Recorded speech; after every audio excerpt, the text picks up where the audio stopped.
అధ్యక్ష, బర్లీ పొగాకు గత సంవత్సరం విపరీతంగా ధరలు వచ్చాయి.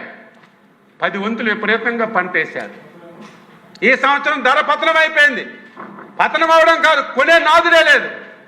చంద్రబాబు నాయుడు గారు మనసున్న మనిషి డేరింగ్ స్టెప్ వేసుకొని బర్లీ పొగాకు కొంటామని చెప్పకపోతే ప్రకాశం జిల్లాలో ఆత్మహత్యలకి అడ్డు లేకుండా అయ్యే అధ్యక్ష. నేను చూశాను కల్లారా.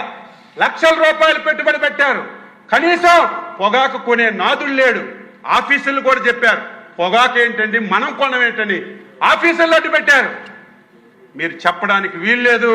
300 కోట్ల రూపాయలు నాకు పోయినా పర్వాలేదు, రైతులకు ఆదుకోవాలని దేశ చరిత్రలో మొట్టమొదటిసారి మార్కెట్ ద్వారా పొగాకు కొని ప్రకాశం జిల్లాల రైతులకు ఆదుకుంటే హర్షించాల్సింది పోయి నీకు ఆ నోరు రాకపోతే సైలెంట్గా ఉండాలి.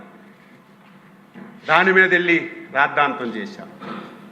ఇది ధర్మమా?